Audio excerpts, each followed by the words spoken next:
السلام علیکم ویورز، میں ہوں آپ کا میزبان انیس الرحمان اور آپ دیکھ رہے ہیں پروگرام سکندر اعظم، ایک خواہش ناتمام کا آخری سفر۔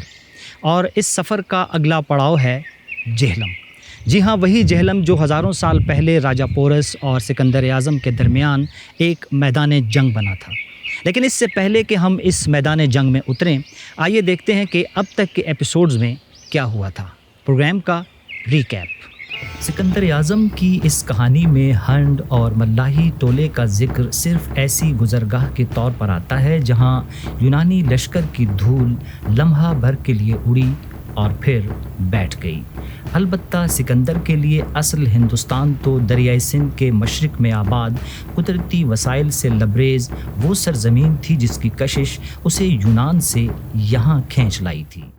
باجوڑ سے ہنڈ تک کی مہمات میں تو سکندر اعظم کا سفر مزاحمتوں کی ایسی خون چکاں کہانی ہے جس نے سکندر کو یہ احساس دلا دیا تھا کہ وہ جس سرزمین پر قدم رکھ چکا ہے اسے یہاں قدم قدم پر مزاحمت کا سامنا ہوگا۔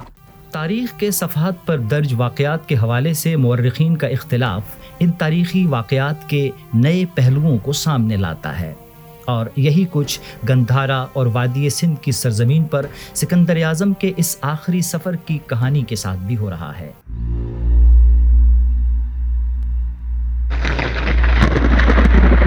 مارگلہ کے پہاڑوں کو عبور کر کے سکندر اعظم اب پنجاب کے ان میدانی علاقوں کی جانب بڑھ رہا تھا جہاں پر ایک ایسا ملک بھی تھا جو سکندر کے راستے کی دیوار بننے جا رہا تھا، اور ایک ایسا بادشاہ بھی تھا جو سکندر اعظم سے پنجہ آزمائی کرنا چاہتا تھا۔ اس بادشاہ کا نام راجہ پورس تھا، اور اس ملک کو آج جہلم کہا جاتا ہے۔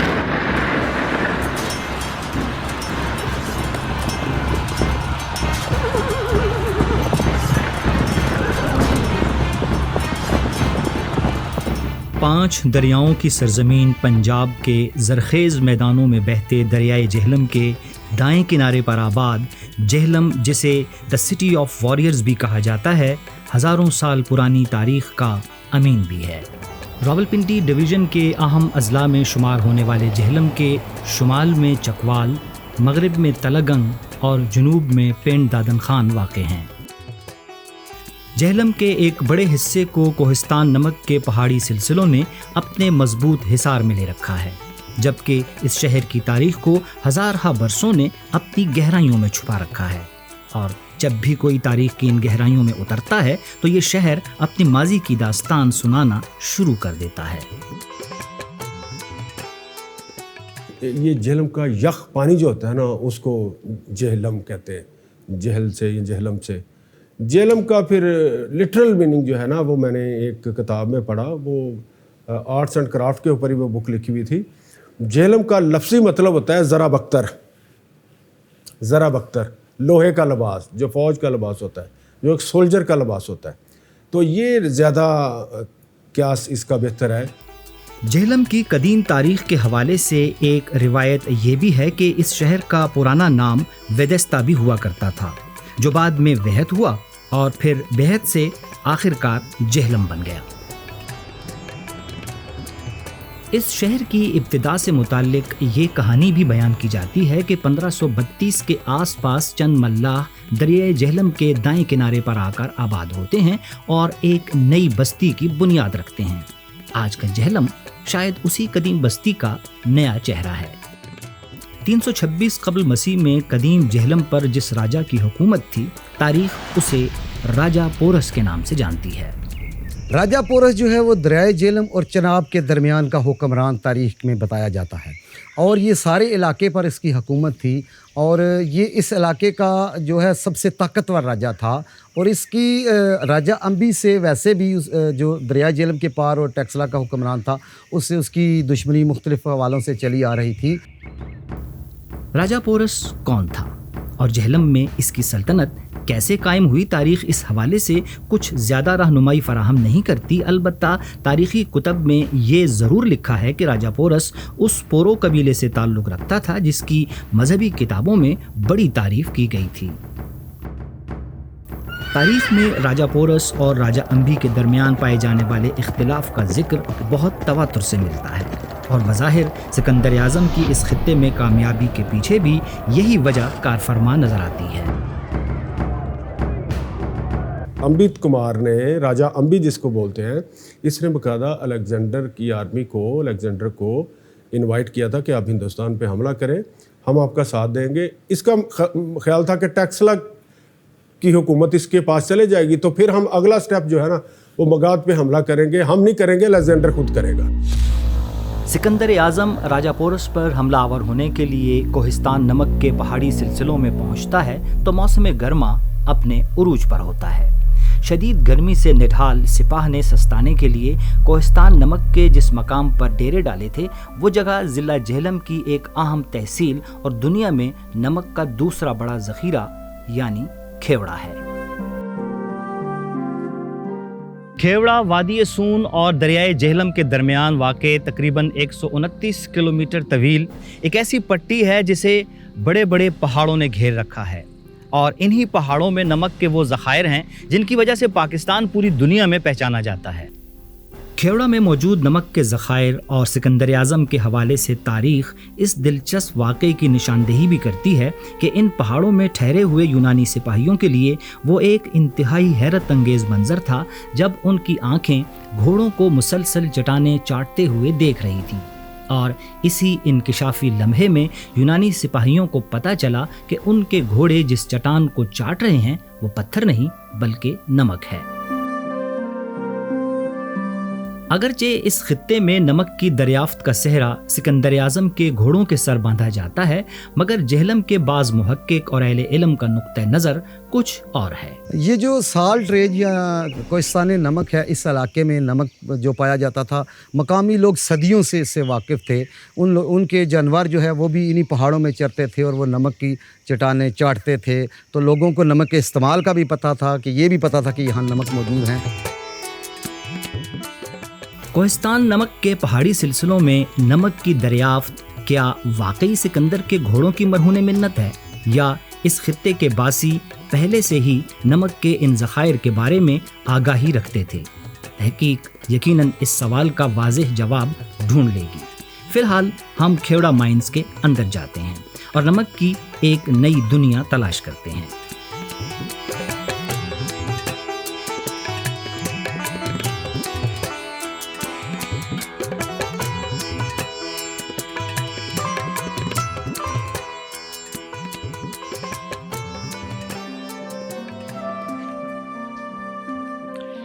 کھیوڑا مائن کا یہ حصہ ہمیں اس خطے میں نمک کی عہد بعہد کہانی بیان کرتا ہوا نظر آتا ہے تصاویر کے ذریعے۔ مثلاً اگر ہم اس تصویر کو دیکھتے ہیں تو یہ ہمیں 326 قبل مسیح کے اس عہد میں لے جاتی ہے جب سکندر کے گھوڑوں کی وجہ سے پہلی مرتبہ اس خطے میں نمک دریافت ہوا۔ اب یہ جو اگلی تصویر آپ کو نظر آ رہی ہے یہ ہمیں بتا رہی ہے کہ کھیوڑا کے ایک مقامی رہنما ASP خان ہوا کرتے تھے۔ انہوں نے اکبر بادشاہ کو یہاں پر نمک کے ذخائر کے بارے میں بتایا اور یوں پہلی مرتبہ یہاں سے نمک نکلنا شروع ہوا۔ کھیوڑا میں نمک کے ان ذخائر سے سائنسی بنیادوں پر نمک نکالنے کا آغاز 1872 میں ہوا جب ڈاکٹر ورتھ نے نمک کے ذخائر تک پہنچنے کے لیے سرنگ بنائی۔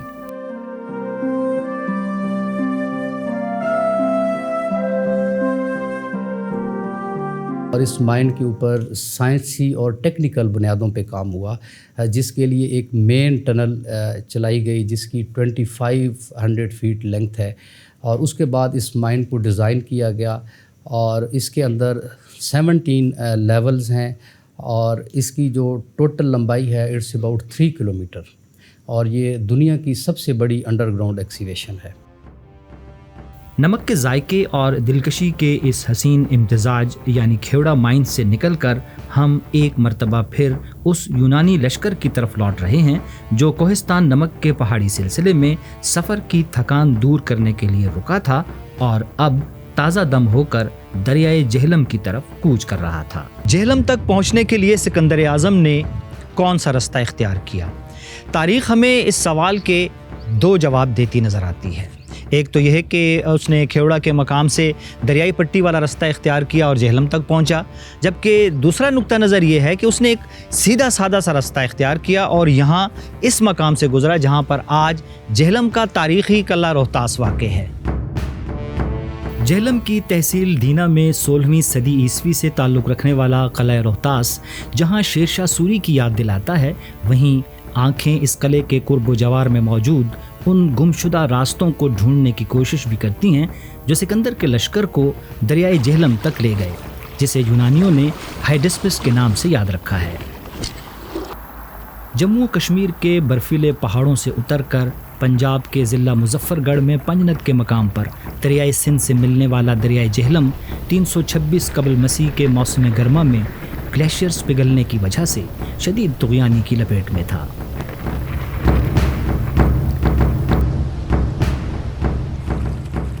راجہ پورس اور سکندر اعظم کی فوجوں کے درمیان حائل تھا یہ دریائے جہلم، جس کے ایک کنارے پر تو سکندر اعظم کی فوجیں ڈیرا ڈالے ہوئے تھیں، جبکہ دوسرے کنارے پر راجہ پورس کی فوجیں یونان سے آئے ہوئے اس لشکر کو دیکھ رہی تھیں، اور سکندر اعظم راجہ پورس پر حملے کے مختلف امکانات، تجاویز اور منصوبوں پر غور کر رہا تھا۔ سکندر اعظم کے لشکر نے دریائے جہلم کے کنارے جس مقام پر اپنے خیمے گاڑے تھے اسے آج جلال پور شریف کہتے ہیں۔ جلال پور شریف ضلع جہلم کی تحصیل پنڈ دادن خان کا ایک مشہور تاریخی قصبہ ہے جس کے نام کو مغل بادشاہ جلال الدین محمد اکبر کے نام سے بھی موسوم کیا جاتا ہے۔ کچھ عرصہ پہلے یونانی حکومت کے تعاون سے جلال پور شریف میں جنگ دریائے جہلم کی ایک یادگار بھی تعمیر کی گئی، جس میں ایک طرف تو ایک بڑے نقشے کی مدد سے سکندر کے اپنے آبائی شہر پیلا یونان سے جہلم تک کے سفر کی وضاحت کی گئی ہے، تو دوسری جانب سکندر اور راجہ پورس کی ملاقات کا منظر بھی دکھایا گیا ہے۔ پھر پلک جھپکنے میں آپ 326 قبل مسیح کے اس دور میں پہنچ جاتے ہیں جب دریائے جہلم کے شور میں راجہ پورس اور سکندر اعظم کے درمیان جنگ کی دستک بالکل واضح سنائی دے رہی تھی۔ راجہ پورس اور سکندر اعظم کے درمیان ممکنہ جنگ کو ٹالنے کے لیے چند سفارتی کوششیں بھی کی گئیں جو بے نتیجہ ثابت ہوئیں۔ شاید پورس اور سکندر دونوں ہی کو اپنی فوجی قوت پر کامل بھروسہ تھا۔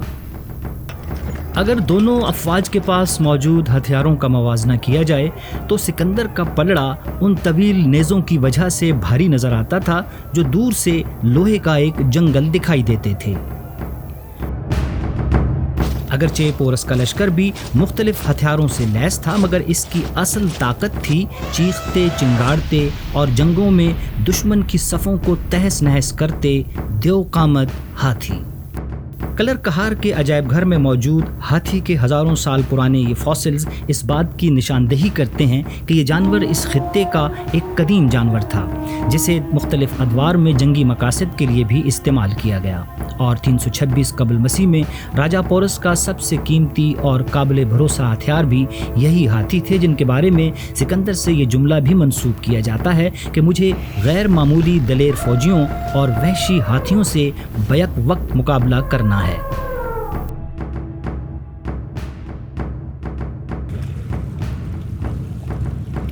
سکندر اعظم کا لشکر دریائے جہلم کے کنارے پہنچ چکا تھا اور اس کے آنے کی خبر راجہ پورس تک، اور اب ان دونوں فوجوں کا میدان جنگ بننا تھا دریا کا یہی کنارہ۔ تو دریائے جہلم کے اسی کنارے پر آپ سے ملاقات ہوگی پروگرام کے اگلے ایپیسوڈ میں۔ دیکھتے رہیے سکندر اعظم ایک خواہش ناتمام کا آخری سفر۔